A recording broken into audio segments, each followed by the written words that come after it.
Hello dear learners. हम start करते हैं colligative property. Colligative property solution की ऐसी प्रॉपर्टीज होती हैं जो नंबर ऑफ सोल्यूट पार्टिकल्स पर डिपेंड करती हैं।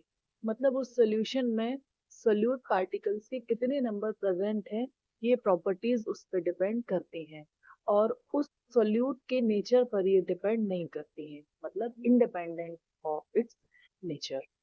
तो यही हो जाएगा the properties which depend upon number of solute particles and independent of its nature. तो हमारे पास 4 टाइप्स की कॉलिगेटिव प्रॉपर्टीज होती हैं। फर्स्ट है relative lowering in vapour pressure, second है elevation in boiling point, third है depression in freezing point and fourth is the last that is osmotic pressure. तो हम इनको आगे one by one complete study करेंगे। तो फर्स्ट हमारी कॉलिगेटिव प्रॉपर्टी है वो है R L V P. R L V P इसको ही हम relative lowering in vapour pressure भी कहते हैं। इससे पहले जब हम राउल्स लॉ स्टडी कर रहे थे उसमें भी हमने लोअरिंग इन वेपर प्रेशर देखा था। तो क्या था ये लोअरिंग इन वेपर प्रेशर?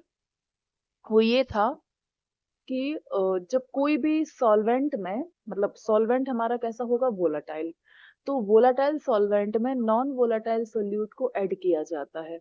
तो जैसे ही नॉन वोलाटाइल सोल्यूट ऐड होता है तो उसका वेपर प्रेशर जो है वो डिक्रीज होता है, क्योंकि जो सॉल्वेंट है हमारा वो तो वोलाटाइल है लेकिन हमने उसमें क्या डाला है, नॉन वोलाटाइल सोल्यूट ऐड किया है।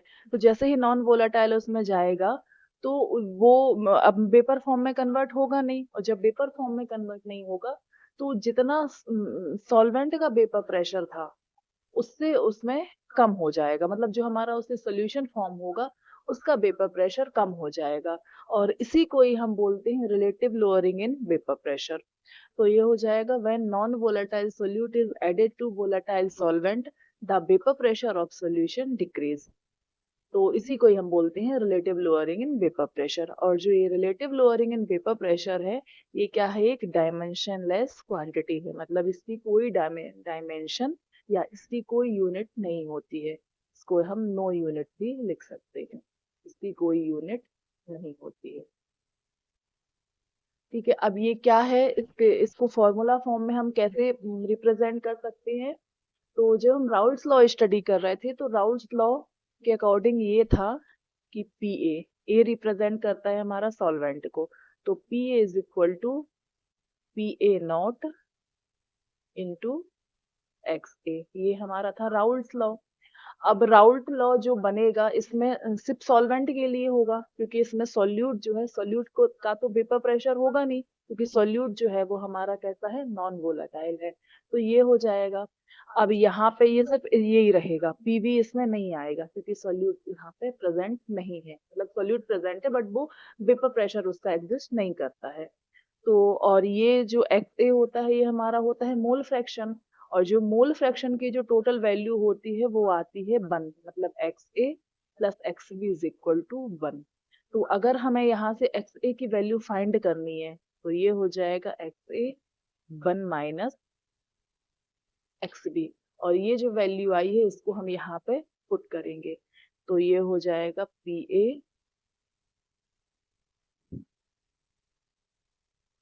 Is equal to P A not into 1 minus x B. अब इसको हम यहाँ पे मल्टीप्लाई कर दें तो ये आ जाएगा P A not minus P A not into x B. यहाँ से हम इसको अगर यहाँ पे ले आए तो ये आ जाएगा, इससे अगर हम एक्स बी की वैल्यू फाइंड करनी है तो ये हो जाएगा x B is equal to P A not minus P A divided by P A not. और ये जो टर्म आ रही है यही है, इसको हम नेक्स्ट में देखते हैं यहाँ पे। तो हमारी एक्स बी मतलब जो मोल फ्रैक्शन है इसकी वैल्यू आई थी लास्ट स्लाइड में, वो ये थी x B is equal to P A not minus P A divided by PA not. तो यहाँ से ये एक हमारा फॉर्मूला आ रहा है वो, और इस फॉर्मूले में ये जो वैल्यू आ रही है यहाँ पे, ये वैल्यू ही होती है हमारी RLVP। और जो relative lowering in vapour pressure है, ये मोल फ्रैक्शन के इक्वल होता है। तो ये हो जाएगा मतलब relative lowering in vapour pressure is equal to mole fraction of solute, क्योंकि जो B रिप्रेजेंट करता है वो हमारा सोल्यूट पार्टिकल्स को रिप्रेजेंट करता है। तो अगर हम यहाँ पे XV की वैल्यू फाइंड करें, XV मतलब मोल फ्रैक्शन, तो मोल फ्रैक्शन जो होता है, mole fraction of that component is equal to number of moles of that component divided by total moles। तो ये हो जाएगा यहाँ पे, ये तो एज इट इज रहेगा इस साइड का, PA not minus PA divided by PA not, और ये वैल्यू हो जाएगी XB। XB का मतलब है यहाँ पे नंबर ऑफ मोल्स हो जाएगा that component divided by total moles, तो Na प्लस Nb। अब अगर हम सोल्यूशन में देखें कि जो हमारा सोल्यूशन है वो बहुत ही ज्यादा डाइल्यूट है। डाइल्यूट का मतलब है उसमें सोल्यूट पार्टिकल्स नहीं है, तो हम ये जो Nb की वैल्यू है इसको हम नेग्लेक्ट कर सकते हैं। तो ये हो जाएगा Nb upon Na, Nb upon Na, और ये हो जाएगा इज इक्वल टू RLVP। इसको हम RLVP भी लिख सकते हैं। तो यहाँ पे अगर हम ये वैल्यू यहाँ पे पुट करें, तो नंबर ऑफ मोल्स क्या होते हैं, given weight upon molar weight. तो गिवन वेट हो जाएगा weight of B divided by molecular weight of A, और ये पूरा डिवाइड हो जाएगा हमारा गिवन वेट ऑफ A मतलब W of A divided by molecular weight of, यहाँ से डिवाइड हो जाएगा A, और इसको हम इस टाइप से भी लिख सकते हैं WB इंटू MA, क्योंकि ये जो वैल्यू है ऊपर चली जाएगी तो इसके मल्टीप्लाई में आ जाएगी, MA डिवाइडेड बाय, ये हो जाएगा, यहाँ पे B आएगा, सॉरी A नहीं B आएगा, ये B, ये हो जाएगा MB इंटू WA। ये तो ये हो जाएगा हमारा relative lowering in vapour pressure का फॉर्मूला। यहाँ पे भी सेम रहेगा, B रिप्रेजेंट करेगा सॉल्यूट को और A रिप्रेजेंट करेगा सॉल्वेंट को। ये हो जाएगा सॉल्वेंट, और यहाँ पे B रहेगा हमारा सॉल्यूट।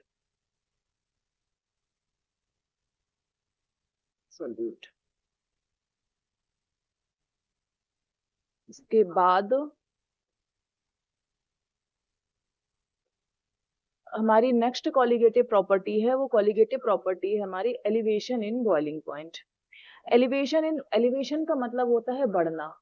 तो एलिवेशन इन बॉइलिंग पॉइंट क्या होता है, जब कोई भी नॉन वोलाटाइल सॉल्यूट किसी वोलाटाइल सॉल्वेंट में ऐड किया जाता है तो उसके वेपर प्रेशर डिक्रीज होता है और बॉइलिंग पॉइंट इंक्रीज होता है, क्योंकि जो हमारा वेपर प्रेशर है वो बॉइलिंग पॉइंट के इनवर्सली प्रोपोर्शनल है, मतलब vapour pressure is inversely proportional to its boiling point. तो बॉइलिंग पॉइंट,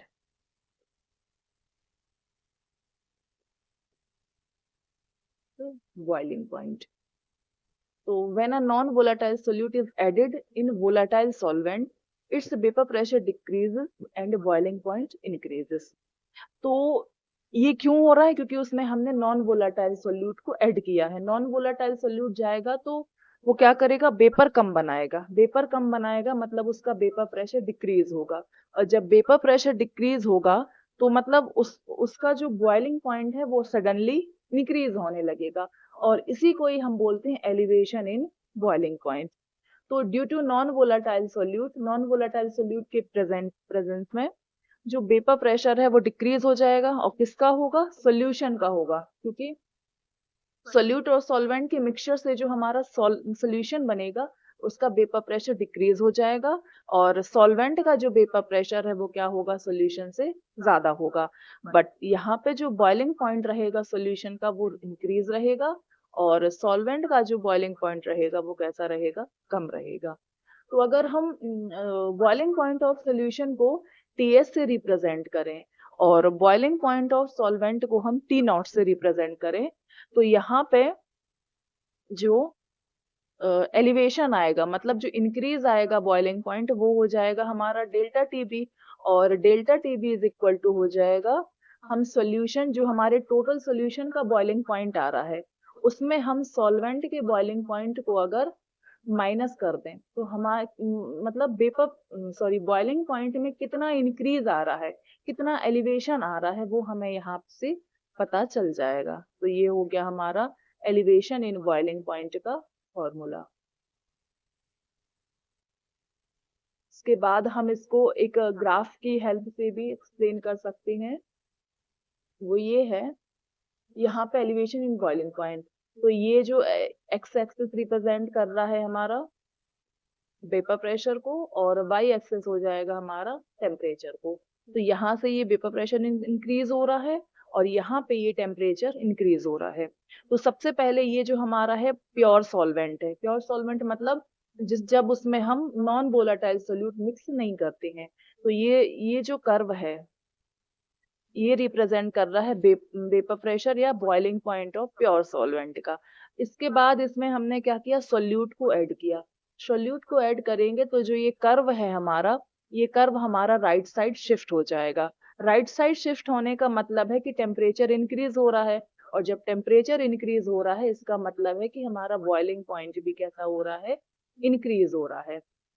और यहाँ पे हम देखते हैं ये जो लाइन बता रही है, ये लाइन हमारी टेम्परेचर को बता रही है, और इस साइड जब हम शिफ्ट हो रहे हैं तो ये जो लाइन हमारी यहाँ पे बन रही है, मतलब इसका वेपर प्रेशर में क्या आ रही है, डिक्रीज हो रहा है। ये जो बन रहा है हमारा सोल्यूशन का वेपर प्रेशर हो रहा है और ये कम हो रहा है, और सॉल्वेंट का वेपर प्रेशर जो है वो ज्यादा हो रहा है। इसके बाद यहाँ पे ये जो डिफरेंस इसमें आ रहा है, ये डिफरेंस हमारा होता है डेल्टा टीबी, और इसी को ही हम कहते हैं एलिवेशन इन बॉइलिंग पॉइंट। तो ये अभी हमने लास्ट में भी यही देखा था कि ये हो जाएगा हमारा T S minus T not. अब जो हमारा डेल्टा टीबी है, मतलब जो एलिवेशन इन बॉइलिंग पॉइंट है, वो elevation in boiling point is directly proportional होता है हमारा मोलैलिटी के। तो delta TB is directly proportional हो जाएगा मोलैलिटी। अब ये हम एक कांस्टेंट यहाँ पे आ जाएगा, मतलब प्रोपोर्शनल हटाएंगे तो एक कांस्टेंट आ जाएगा। वो कांस्टेंट है delta TB is equal to K B into M. अब यहाँ पे अगर हम मोलैलिटी की वैल्यू पुट करें तो ये आ जाएगा delta TB is equal to, molality होता है number of moles of solute present in 1000 kilogram solvent. तो ये हो जाएगा के भी तो एज इट इज रहेगा, यहाँ पे आ जाएगा वेट ऑफ सॉल्यूट, मतलब नंबर ऑफ मोल्स फाइंड करना है, नंबर ऑफ मोल्स के लिए हो जाएगा weight of solvent divided by mass of solute into 100। ये हमने पहले भी देखे थे, ये मोलैलिटी का फॉर्मूला वही है, ये हो जाएगा WA। तो ये जो केवी हमारा आ रहा है, मतलब ये कांस्टेंट, इस केवी को ही हम कहते हैं मोलर एलिवेशन कांस्टेंट या इवोल्यूस्कोपिक कांस्टेंट। तो ये हो जाएगा हमारा केवी। और अगर हमें केवी की वैल्यू फाइंड करनी है इस वाले फॉर्मूले से, तो केवी इज इक्वल टू हो जाएगा delta TB divided by molality. तो यहाँ पे अगर हम केवी की यूनिट फाइंड करें तो केवी की यूनिट हो जाएगी जो डेल्टा टीबी है। डेल्टा टीबी हमारा क्या है, बॉइलिंग पॉइंट है, और बॉइलिंग पॉइंट को हम रिप्रेजेंट करते हैं केल्विन में, तो ये हो जाएगा केल्विन। और मोलैलिटी की यूनिट होती है हमारी किलोग्राम पर मोल। तो इस टाइप से केवी की यूनिट हो जाएगी हमारी केल्विन इंटू किलोग्राम पर मोल, ये हो जाएगी यूनिट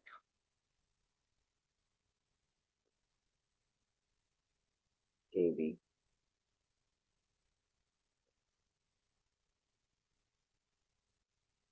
तो ये हमारी हो गई एलिवेशन इन बॉइलिंग पॉइंट। तो ये एलिवेशन इन बॉइलिंग पॉइंट का हमारा फॉर्मूला हो गया, यहाँ पे आएगा सॉरी एम डब्ल्यू ए। तो ये मतलब जो एलिवेशन इन बॉइलिंग पॉइंट है वो मोलैलिटी के डायरेक्टली प्रोपोर्शनल होता है। इस प्रोपोर्शनल को हटाएंगे तो के बी एक कांस्टेंट आ जाएगा, और ये जो के बी होता है वो हमारा कहलाता है मोलल एलिवेशन कांस्टेंट या इबेलियोस्कोपिक कांस्टेंट। तो इसकी हेल्प, फॉर्मूला की हेल्प से ही हमने के बी की ये यूनिट फाइंड कर दी। तो ये हो जाएगी हमारी यूनिट ऑफ के बी।